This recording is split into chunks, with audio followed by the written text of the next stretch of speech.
Hi everyone, welcome to our channel. Chapter number 2 quality management हम study कर रहे हैं। काफ़ी सारे लेक्चर्स हमने कर लिए। आज रहेगा लेक्चर नंबर 9, जहाँ पे आज हमें पढ़ना है सर्विक्यूअल मॉडल के बारे में। कुछ नया कॉन्सेप्ट पढ़ने वाले हैं हम। अब यहाँ पे हमने लास्ट लेक्चर से शुरुआत कर दी है सर्विस के लिए स्टडी करना। ठीक है, क्वालिटी की जो हम क्वालिटी के बारे में हम पढ़ रहे हैं, उसमें हम सर्विसेज के बारे में पढ़ रहे हैं। ठीक है, सर्विस की भी क्वालिटी अच्छी होना बहुत ज़रूरी है। खाली ऐसा नहीं है कि प्रोडक्ट ही अच्छा देना चाहिए कस्टमर को, ऐसा तो नहीं होता। ठीक है, अभी आजकल जो सर्विसेज का भी इम्पोर्टेंस बहुत बढ़ गया है। काफ़ी सारी सर्विसेज हम यूज़ करते हैं एवरीडे की लाइफ में। हम कह सकते हैं बैंकिंग है या इंश्योरेंस है, टेलीकम्युनिकेशन हो सकता है, या फिर हम कहें हम किसी होटल में गए, मूवी देखने गए। ठीक है, काफ़ी सारे सर्विसेज हम यूज़ करते हैं। सब इन सर्विसेज के केस में भी कस्टमर की रिक्वायरमेंट को फुलफ़िल करना बहुत ज़रूरी है। ठीक है, तब जाके ही कस्टमर खुश हो पाएगा। कस्टमर की रिक्वायरमेंट सेटिस्फाई हो गई, यानी कि हम कह सकते हैं कि क्वालिटी सर्विस हमने दे दिया। ठीक है, अभी कस्टमर जैसे कि हम कहें होटल में आ रहा है, तो वो सोचेगा कि चलो अच्छा फूड मिलना चाहिए, एटमॉस्फेयर अच्छा होना चाहिए, जगह एकदम क्लीन होनी चाहिए। काफ़ी सारी चीज़ें कस्टमर की रिक्वायरमेंट होती है। कस्टमर सोचता है, एक्सपेक्ट करता है कि ये सारी चीज़ें मिलनी चाहिए, और एज़ पर देयर रिक्वायरमेंट ये चीज़ें मिल जाती है। तो बिजनेस कह सकता है कि हम क्वालिटी सर्विस प्रोवाइड कर रहे हैं। राइट, तो अभी इससे ही रिलेटेड आज एक मॉडल हमें स्टडी करना है, सर्विकल मॉडल। ठीक है, धीरे धीरे हम देखते जाएंगे। अब यहाँ पे सबसे पहले ये कॉन्सेप्ट किसने लाया था वो चीज़ आने वाली है, एंड उसके बाद में आएगा सर्विसेज के डायमेंशंस के बारे में हम देखेंगे। ठीक है, टोटल पहले 10 डायमेंशंस दिए गए थे, उसके बाद उसको कम करके जो मेन डायमेंशंस थे वो हम स्टडी करने वाले हैं। 5 डायमेंशन उसके बाद आए जो बहुत इम्पॉर्टेंट है, वो हम देखेंगे। एंड उसके बाद हमें देखना है सर्विस क्वालिटी हम कैसे स्टडी कर सकते हैं। ठीक है, उसके लिए कुछ कॉन्सेप्ट आने वाला है, एंड उसके बाद हम पढ़ेंगे सर्विकल इंस्ट्रूमेंट। सो शुरुआत करते हैं। सबसे पहले आने वाला है, चलिए, the cervical model of service. सबसे पहले देख लेते हैं ये कॉन्सेप्ट कहाँ पे आया था। So SERVQUAL model of service quality, popularly known as gaps model. अभी इस मॉडल का दूसरा नाम है गैप्स मॉडल। ठीक है, क्यों गैप्स मॉडल है हम आगे देखते हैं। Gaps model was developed by group of American authors. कौन कौन था इस ग्रुप में, अमेरिकन ऑथर के ग्रुप में? ए परसुरमन, वेलेरी ज़ेथमल एंड लियोनार्ड बेरी। ठीक है, इन्होंने डेवलप किया सर्विकल मॉडल का कॉन्सेप्ट। अब ये कॉन्सेप्ट था जो टोटली रिलेट करता है सर्विस क्वालिटी से। Now in a systematic research program carried out between 1983 and 1988, इस ड्यूरेशन में कुछ रिसर्च की गई, एंड उसके बेसिस पे ये मॉडल डेवलप किया गया। Now the model identifies the principal dimensions of service quality, proposes a scale for measuring service quality and suggests possible causes of service quality problems. क्या बताया गया इस मॉडल के अंदर? प्रिंसिपल डायमेंशंस, प्रिंसिपल जो main aspects है, dimensions यानी कि एस्पेक्ट्स होंगे सर्विस क्वालिटी के। ठीक है, सर्विस क्वालिटी सर्विस हम दे रहे हैं कस्टमर को, तो फिर उसके लिए हम क्या क्या चीज़ें सोचेंगे, कौन कौन से एस्पेक्ट्स होंगे वो बताए गए। And scale for measuring service quality, किस तरह से मेजर करना है सर्विस क्वालिटी है या नहीं, एंड पॉसिबल उसके कॉजेस, अगर डेविएशन आ रहा है, क्वालिटी सर्विस नहीं है, तो फिर क्या कॉजेस हो सकते हैं, ये सारी चीज़ें उसमें बताई गई। Now originally the author identified 10 dimensions of service quality. सबसे पहले उन्होंने 10 डायमेंशंस ढूंढे सर्विस क्वालिटी के, यानी कि सर्विस एस्पेक्ट के। कौन कौन से थे? Reliability, responsiveness, competence, access, courtesy, communication, credibility, security, tangibles and understanding the customer। ये सारी चीज़ें हो तो हम कह सकते हैं कि सर्विस क्वालिटी सर्विस है, ठीक है। एक तो रिलायबल होना चाहिए। अभी ऐसा नहीं है कि कुछ समय के लिए सर्विस मिल रही है, कुछ समय के लिए नहीं मिल रही है। जैसे हम इंटरनेट यूज़ करते हैं तो ऐसे नहीं होना चाहिए कि कुछ समय चल रहा है, कुछ समय बंद हो गया। नहीं, रिलायबल होना चाहिए। मतलब कि हमारा काम रुक ना जाए, हम कोई सर्विस यूज़ कर रहे हैं तो हम उस पर भरोसा कर सके, ठीक है। रिस्पॉन्सिवनेस, ठीक है, हम कहीं सर्विस लेने जा रहे हैं तो फिर वहाँ पे रिस्पॉन्सिवनेस कितनी है, कॉम्पिटेंस कितनी है, एक्सेस कितना है सर्विस का, ठीक है। ऐसे नहीं होना चाहिए कि हम जिस एरिया में रह रहे हैं वहाँ पे सर्विस लेना बहुत डिफ़िकल्ट है, ठीक है।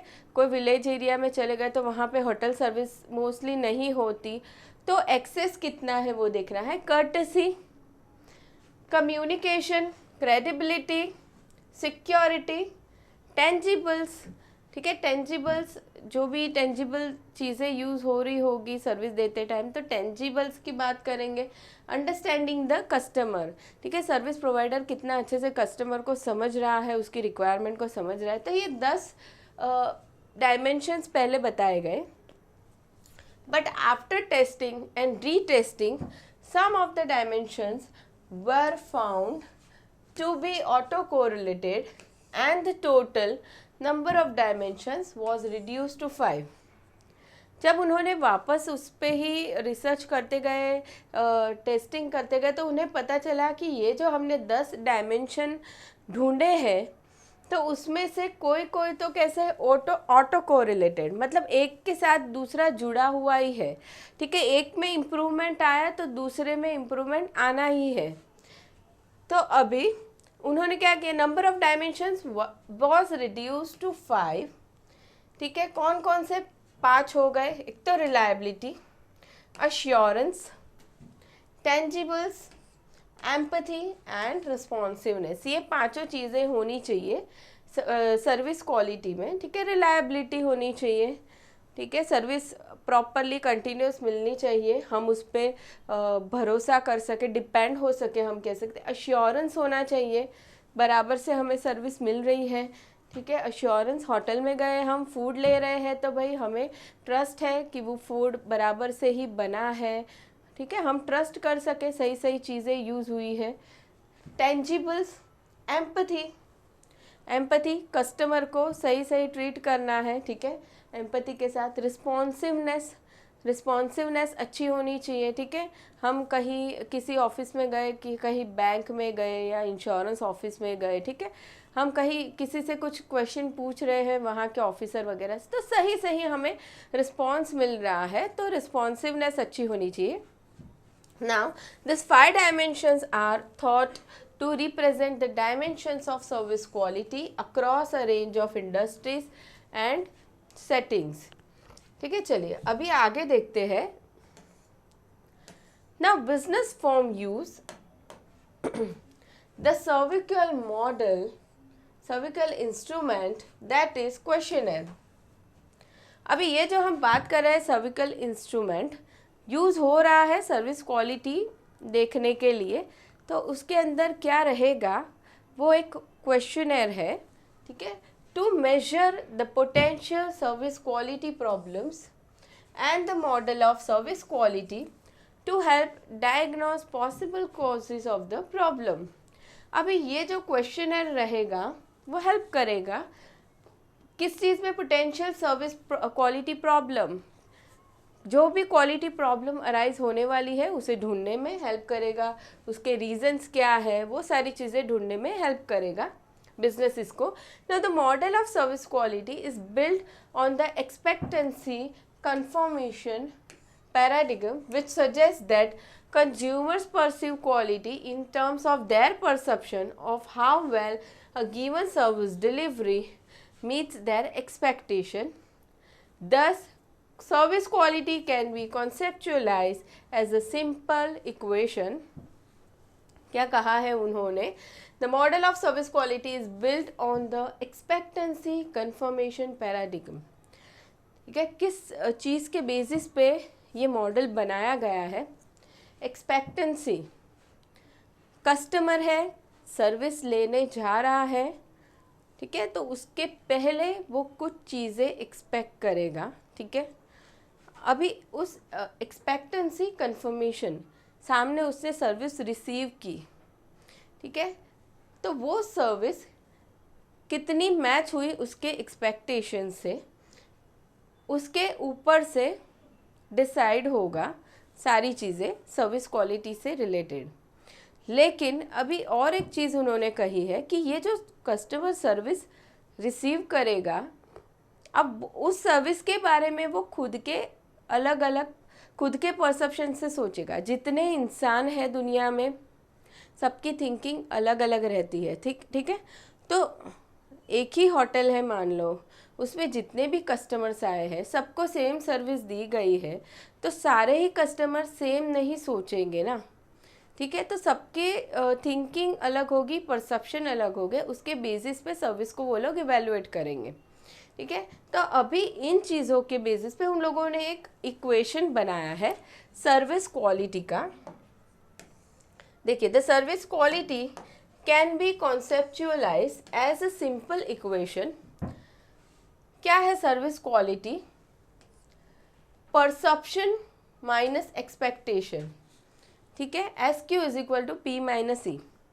Now S Q is service quality. Service quality हमें ढूंढना है, तो अभी P क्या है? P is the individual's perception of given service delivery, और E क्या है? E is the individual's expectation of given service delivery. ये दो चीज़ें हमें समझनी है। दो चीज़ों के बेसिस पे हमें पता चलेगा सर्विस क्वालिटी के बारे में। सबसे पहले एक्सपेक्टेशन हम देखते हैं, ठीक है। अभी हम कहें कि कस्टमर होटल में अभी गया नहीं है, जाने वाला है, ठीक है, तो वो कुछ चीज़ें एक्सपेक्ट करेगा कि भाई हम होटल में जाए तो उसका एटमॉस्फेयर कैसा होगा, ठीक है, एटमॉस्फेयर कैसा होगा, फूड कैसा होगा, सर्विस कैसी होगी, ठीक है, सारी चीज़ें कस्टमर ने सोची है।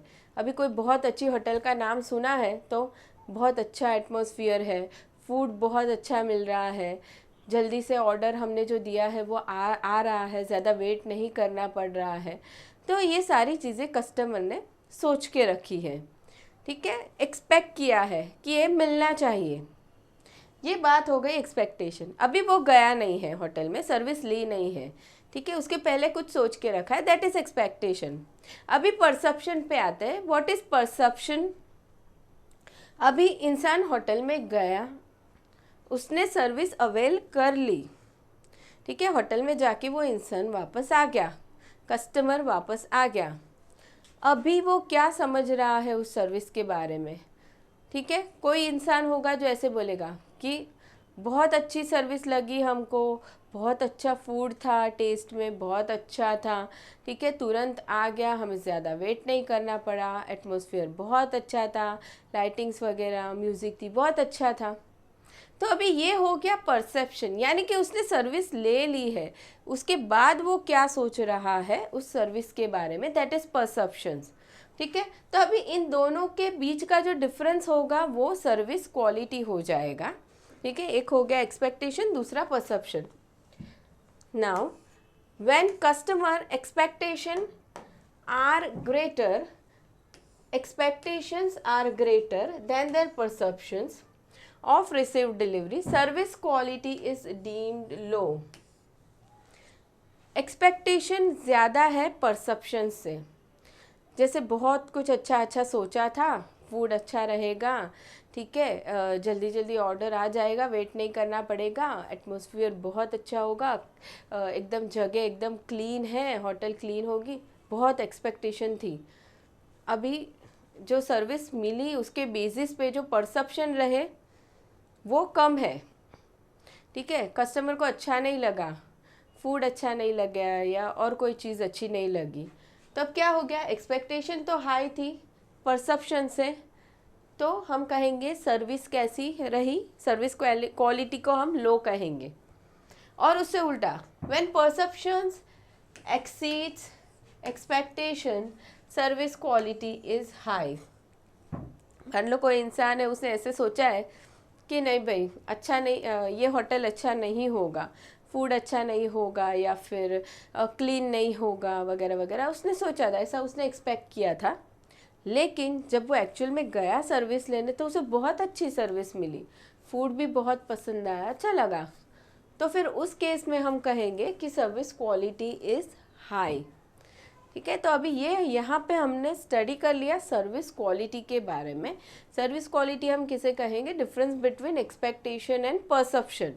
ठीक है, अभी एक बात और है, ये जो हम परसेप्शन कहते हैं, ठीक है, कि जो इंसान ने सर्विस अवेल कर ली है और उसके बारे में वो कुछ चीज़ें उस पे से वो समझ रहा है, ठीक है, परसीव कर रहा है, तो ये परसेप्शन चेंज होते रहेंगे इंसान से इंसान में, या फिर टाइम टू टाइम चेंज हो सकते हैं। ठीक है, अभी एक ही होटल बहुत सारे कस्टमर को सर्विस दे रहा है, तो भाई एक कस्टमर ऐसे बोलेगा कि हाँ हमें तो बहुत अच्छा लगा, बहुत अच्छी होटल है, दूसरा बोलेगा नहीं भाई हमें अच्छा नहीं लगा।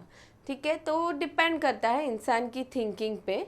ठीक है, एंड दूसरा टाइम टू टाइम ऐसा भी हो सकता है कि एक ही कस्टमर को किसी दिन पे सर्विस अच्छी लगी और किसी दिन पे सर्विस अच्छी ना भी लगी हो, तो परसेप्शन हमेशा ही चेंज होते रहेगा।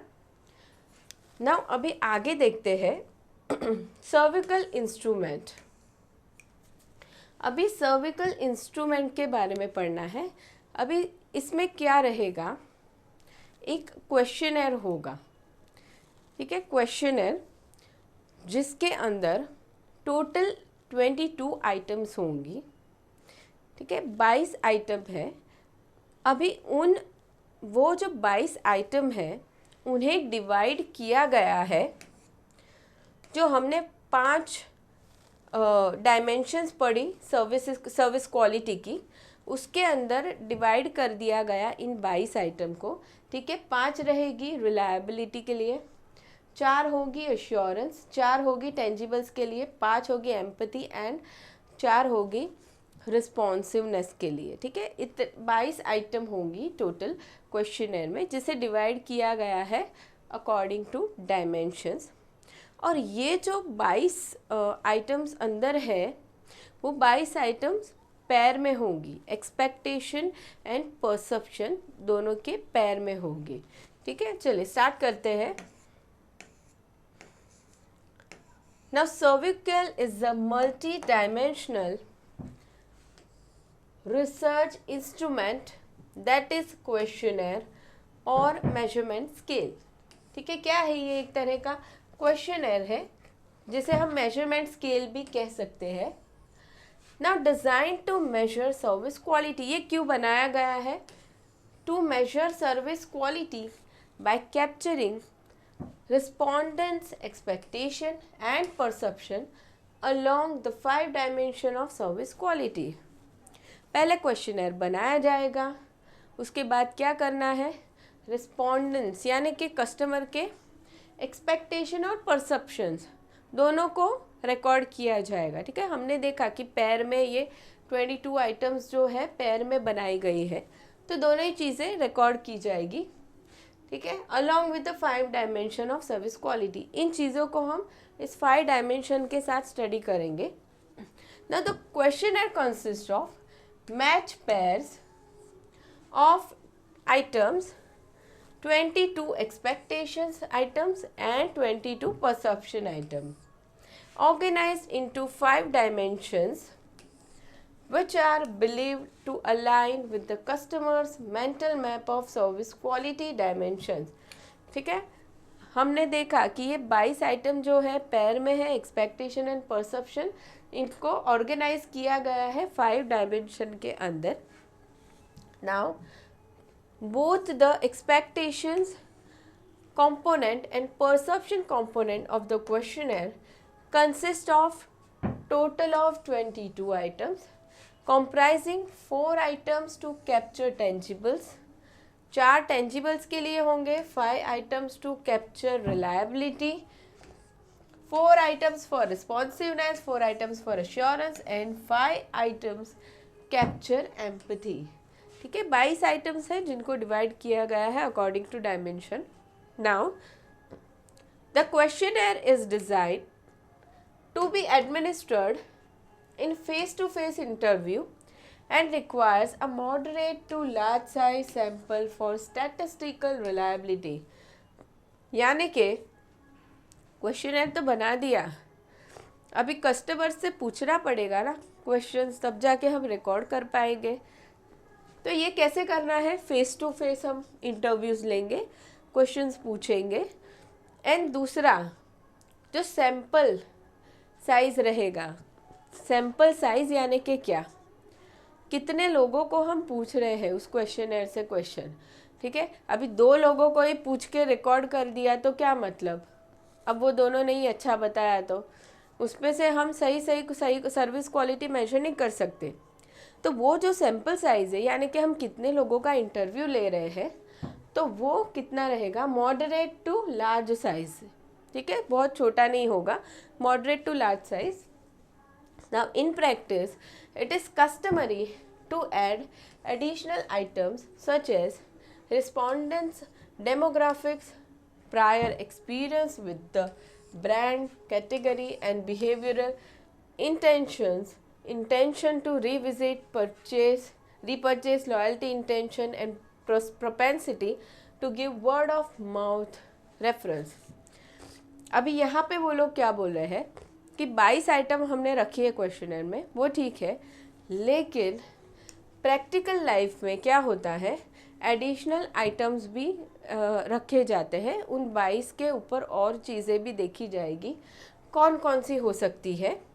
रिस्पोंडेंट्स डेमोग्राफिक्स, ठीक है, जितने लोगों का हमने इंटरव्यू लिया है तो उनकी डिटेल हम ले सकते हैं कि चलो उसमें से विमेन कितनी है, मैन कितने हैं, यंगस्टर कितने हैं, ओल्ड एज कितने हैं, वगैरह वगैरह, उनकी detail. Respondents demographics, prior experience with the brand, past experience क्या रहा है सेम ब्रांड का. ठीक है, होटल का एग्जांपल है तो पास्ट में वो लोग आए थे तो एक्सपीरियंस क्या था. कैटेगरी एंड बिहेवियरल इंटेंशंस, कैसे इंटेंशन टू रीविजिट, रीपरचेज, फिर से आना चाहेंगे वो लोग बिजनेस के पास. लॉयल्टी इंटेंशंस, ठीक है, फ्यूचर में क्या सोचते हैं वो लोग, रीपरचेज करना है नहीं करना है. Propensity to give word of mouth referrals, यानी कि वो और कस्टमर्स को रेफ़र करेंगे सर्विस के बारे में. ये सारी चीज़ें भी रिकॉर्ड की जाएगी. Now thus the final questionnaire may consist of 60 plus items and typically takes at least 1 hour per respondent to administer. ठीक है, तो जो 22 आइटम्स है उसके ऊपर और भी एडिशनल ली जा सकती है, तो वो आइटम 60 प्लस हो सकती है. एंड वो क्वेश्चनर कंप्लीट करने में एटलीस्ट 1 आवर लग सकता है पर रिस्पोंडेंट. ठीक है, एक पर्सन का इंटरव्यू लेने में उतना समय लग सकता है. Now the length of the questionnaire combined with sample size requirements contribute to substantial cost in administration and data analysis. अब ये जो सारी चीज़ें की जा रही है, ऑफ कोर्स बिजनेस के लिए उसकी कॉस्ट लगेगी. ठीक है, क्यों कॉस्ट होगी, सारी चीज़ें एडमिनिस्ट्रेशन करनी पड़ेगी. अभी वो जो डेटा आया है इतना, जितने ये जो लार्ज साइज़ है, बहुत सारे लोगों का इंटरव्यू लिया है. ठीक है, तो बहुत सारे क्वेश्चनर्स आए हैं, तभी उन डेटा को सॉर्ट आउट करना होगा, समझना होगा, एनालाइज करना होगा. तो ये सारी चीज़ें करने में बिजनेस को खर्चा लगेगा, कॉस्ट बेयर करनी पड़ेगी. Now summary of SERVQUAL items. अब यहाँ पे हमें समरी दिया गया है ऑफ सर्विक्यूअल आइटम्स. ठीक है, समरी जो हमने पढ़ा, dimensions, number of items in questionnaire, definition. Right, अभी 5 चीज़ों में 5 डायमेंशन में हमने देखा कि जो भी क्वेश्चनर के आइटम थे उन्हें डिवाइड किया गया है। रिलायबिलिटी में 5 है आइटम। तो reliability the ability to perform the promised service dependably and accurately. Reliability यानी क्या कि हमने इंटरनेट का एग्जांपल लिया था, तो इंटरनेट सर्विस सही से चल रही है, कस्टमर उस पर डिपेंड हो सकता है। तो इंटरनेट की ability to perform promise service, ठीक है, इंटरनेट सर्विस प्रोवाइडर ने जो प्रॉमिस किया था वो सही से सर्विस दे रहा है। दूसरा आ रहा है assurance, the knowledge and courtesy of employees and their ability to convey trust and confidence. ठीक है, एम्प्लॉयज़ कितना अच्छे से ट्रस्टफुली सर्विस दे रहे हैं। Tangibles, the appearance of physical features, physical facilities, equipment, personnel and communication material। जब प्रोडक्ट की हम बात करते हैं तो प्रोडक्ट एक फिजिकल चीज़ है जो ट्रांसफ़र होती है from seller to buyer. Service के केस में क्या होने वाला है, सर्विसेज तो इंटेंजिबल है, लेकिन उस इंटेंजिबल सर्विस को देते समय काफ़ी सारे टेंजिबल चीज़ें यूज़ हो रही है। जैसे होटल की बात करें तो फूड यूज़ हो रहा है, या सिटिंग अरेंजमेंट्स जो भी किए गए हैं, लाइटिंग्स किए गए हैं, ठीक है, वो सारी चीज़ें टेंजिबल्स में आ जाएगी। टेंजिबल जो चीज़ें यूज़ हो रही है सर्विस देने के लिए। सो अपीयरेंस ऑफ फिजिकल फैसिलिटीज़, वो सारी फैसिलिटीज़ का अपीयरेंस वगैरह कैसा है, दैट इज टेंजिबल्स। उसके रिलेटेड क्वेश्चंस होंगे यहाँ पे। Now empathy, the provision of caring individualise attention to customers. ठीक है, उसे हम एम्पथी कहेंगे कि भाई जो भी सर्विस प्रोवाइडर है वो किस तरीके से अटेंशन दे रहा है इंडिविजुअल कस्टमर को फील होना चाहिए कि हमें ध्यान दिया जा रहा है, ठीक है, इग्नोर नहीं किया जा रहा। Next last is responsiveness. ठीक है, now the willingness to help customers and to provide prompt service. Customers service मांग रहे हैं तो ऐसा नहीं होना चाहिए एम्प्लॉयज़ को ऐसा है ठीक है चलो दे रहे हैं सर्विस, ऐसा नहीं। रिस्पॉन्सिवनेस, रिस्पॉन्स दे रहे हैं एम्प्लॉयज़ कस्टमर को, ठीक है, अच्छे से उन्हें ट्रीट कर रहे हैं, उसे हम कहेंगे रिस्पॉन्सिवनेस। तो यहाँ पे भी 4 आइटम होंगी अंडर क्वेश्चन है। ठीक है, चलिए अभी आगे देखते हैं। अभी यहाँ पे जो हमने गैप्स मॉडल ऊपर देखा कि जो सर्विकल मॉडल है उसका दूसरा नाम क्या है, गैप्स मॉडल। क्यों गैप्स मॉडल कहा गया है, क्योंकि यहाँ पे हम अलग अलग तरह के गैप स्टडी करने वाले हैं। ठीक है, कौन कौन से होंगे वो हम देखते हैं। Now the model of service quality identifies 5 gaps. अभी ऊपर ये जो हमने क्वेश्चनर देखा या जो हमने ये मॉडल स्टडी किया, वो जो मॉडल या क्वेश्चनर है उसके ज़रिए क्वेश्चंस पूछे जाएंगे कस्टमर को, बहुत सारे कस्टमर्स को। उसके बाद हमारे पास डेटा आ गया, उसे एनालाइज किया जाएगा, राइट।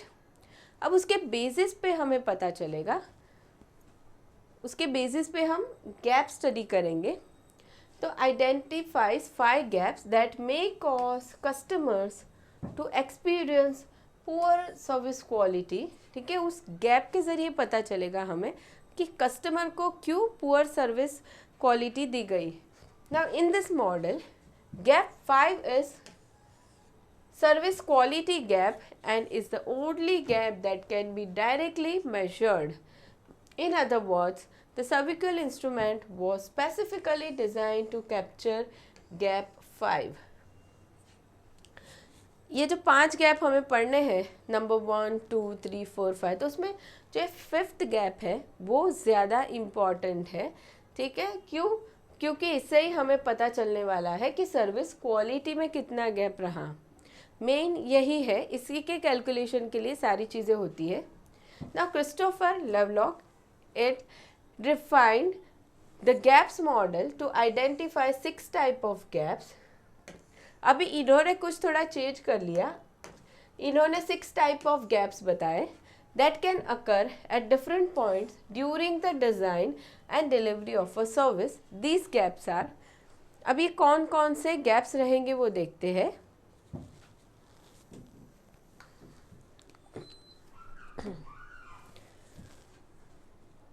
सबसे पहला है gap 1, the knowledge gap. Gap number 1 is knowledge gap. अब ये नॉलेज गैप क्या है? It is the difference between what top management of a company believes, what customers expect, and the actual needs and expectation of the customer. Knowledge gap. अभी business में main authority कौन है? Top management है, ठीक है। अब ये top management क्या सोचता है कि कस्टमर को क्या चाहिए होगा, ठीक है, और इन रियलिटी कस्टमर क्या चाहता है, इन दोनों की चीज़ का गैप, ठीक है। अभी कस्टमर क्या सोच रहा है, सोच रहा है यानी एक्सपेक्ट कर रहा है। मान लो किसी होटल में वो जा रहा है तो क्या एक्सपेक्ट कर रहा है कि फूड अच्छा होगा, क्लीनलीनेस होगी वगैरह वगैरह। कस्टमर की एक्सपेक्टेशन अलग बात हो गई। दूसरा, बिजनेस का जो टॉप मैनेजमेंट है वो क्या सोच रहा है कि कस्टमर की एक्सपेक्टेशन क्या होगी। इन दोनों के बीच का डिफरेंस नॉलेज गैप, ठीक है। अभी टॉप मैनेजमेंट ये सोच रहा है कि कस्टमर की एक्सपेक्टेशन क्या होगी, फूड अच्छा मिलना चाहिए, ठीक है, एटमॉस्फेयर अच्छा होना चाहिए, सिटिंग अरेंजमेंट अच्छी होनी चाहिए वगैरह वगैरह, ठीक है। लेकिन एक्चुअल में कस्टमर की भी एक्सपेक्टेशन क्या होगी, और भी ज़्यादा भी हो सकती है कि कस्टमर को वेट ना करना पड़े, सारी चीज़ें क्लीन हो वगैरह। तो थोड़ा डिफरेंस आ गया नॉलेज में। किसके नॉलेज में? टॉप मैनेजमेंट के। That is knowledge gap. Now gap 2। Gap 2 is policy gap. It is the difference between managements understanding of customers expectation and the quality standards established for service delivery. अभी यहाँ पे किस चीज़ का gap हो रहा है? एक तो मैनेजमेंट क्या सोच रहा है कि कस्टमर की एक्सपेक्टेशन क्या होगी, ठीक है। होटल का जो टॉप मैनेजमेंट है वो सोच रहा है कि भाई कस्टमर क्या क्या एक्सपेक्ट करता होगा। और दूसरा, क्वालिटी स्टैंडर्ड क्या बनाए गए सर्विस देने के लिए बिजनेस में, ठीक है। क्वालिटी स्टैंडर्ड क्या बनाए कि फूड अच्छी क्वालिटी का हो, लाइटिंग्स इस तरह की होनी चाहिए, सिटिंग अरेंजमेंट इतना होना चाहिए, ऐसा होना चाहिए, क्लीनलीनेस कैसी होनी चाहिए, कुछ स्टैंडर्ड सेट किए गए। तो ये दोनों के बीच का difference. Now Christopher Lovelock call it policy gap because the top management made a policy decision not to deliver what they think customers expect, may be because of cost factor, ठीक है। अब इन्होंने क्या कहा, ये पॉलिसी गैप, इसको policy gap कहा क्योंकि मैनेजमेंट ने क्या किया, कॉस्ट बचाने के लिए उसने खुद के तरीके से स्टैंडर्ड सेट कर दिए, बराबर। एक्चुअल में कस्टमर की एक्सपेक्टेशन सोची ही नहीं है, उसने खुद के हिसाब से सोच लिया कस्टमर की एक्सपेक्टेशन क्या होगी, उसके अकॉर्डिंगली स्टैंडर्ड सेट कर दिए, ठीक है। तो उसकी वजह से गैप आ रहा है, that is policy gap. Now gap 3, delivery gap.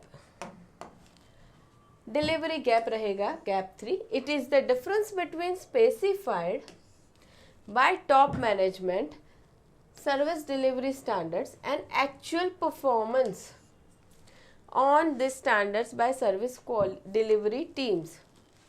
देखो ऊपर हमने देखा कि एक तो टॉप मैनेजमेंट ने क्या सोचा, कस्टमर क्या एक्सपेक्ट करता है, उसकी बेसिस पे उसने क्वालिटी स्टैंडर्ड्स बनाए, तो वहाँ पे एक डिफरेंस तो आ गया। अभी ये डिफरेंस क्यों आ रहा है? स्टैंडर्ड्स जो बने उसके अकॉर्डिंगली अभी एम्प्लॉयज़ को काम करना है, ठीक है।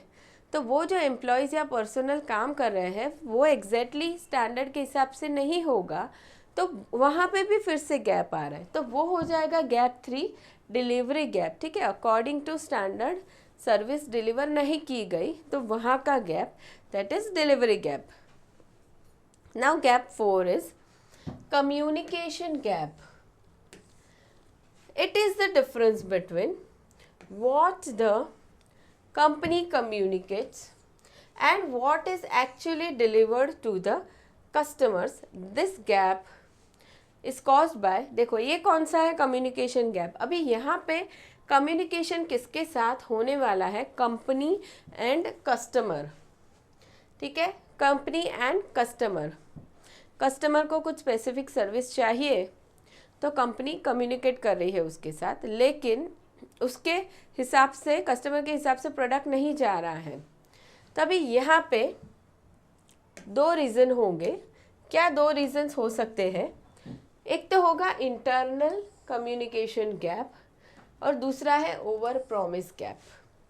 अभी कम्युनिकेशन गैप के दो रीज़न है। पहला क्या है, internal communication gap, which is difference between what the companies advertising and sales personnel think are products features performance and service quality and what the company actually delivered।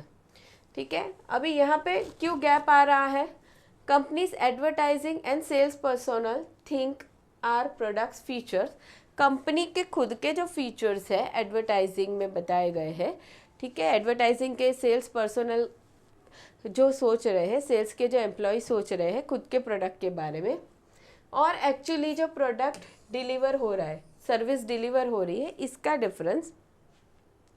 दूसरा है over promise gap, यानी कि which can be cause by advertising and sales personnel.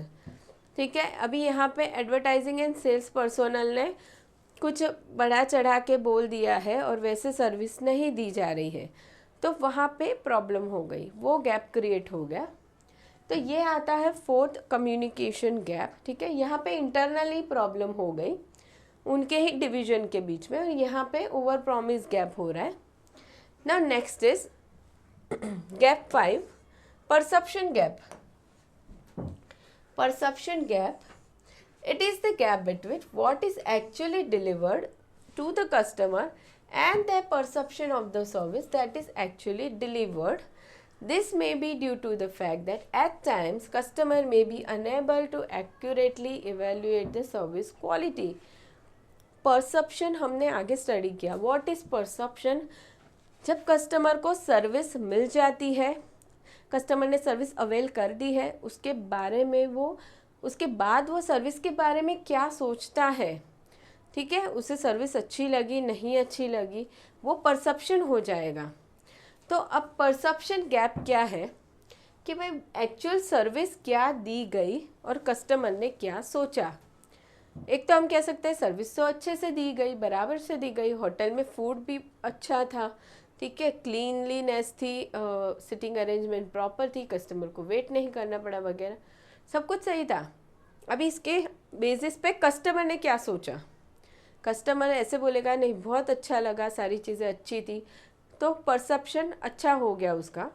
कोई ऐसे बोलेगा कि नहीं नहीं हमें तो अच्छा नहीं लगा, फूड टेस्ट बराबर नहीं था वगैरह वगैरह, तो परसेप्शन चेंज होते रहेगा कस्टमर का। ठीक है, वो कैसे सर्विस इवेल्युएट कर रहा है उसके बेसिस पे। तो एक्चुअल सर्विस एंड उसका परसेप्शन दोनों में गैप आ गया। ना next gap 6।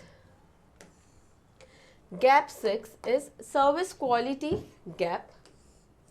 It is the gap between what customers expect to receive and their perception of the service that is actually delivered. देखिए अभी सर्विस क्वालिटी गैप ये मेन है, what customers expect and their perception of the service।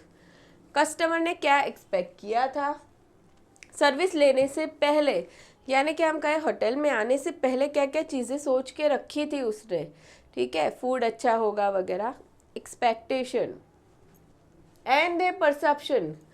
Service avail कर दी है, अभी उसको क्या लगता है सर्विस कैसी मिली, अच्छी मिली नहीं मिली, क्या लगता है, दैट इज़ परसेप्शन। इन दोनों के बीच का gap is service quality gap. ठीक है, now in the model gaps 2, 3 and 4 are internal gaps occurring between various function and levels within the organization. 1, 5 and 6 are external gaps between the customer and organization. 2, 3, 4 जो कहे हैं वो internal gap होंगे।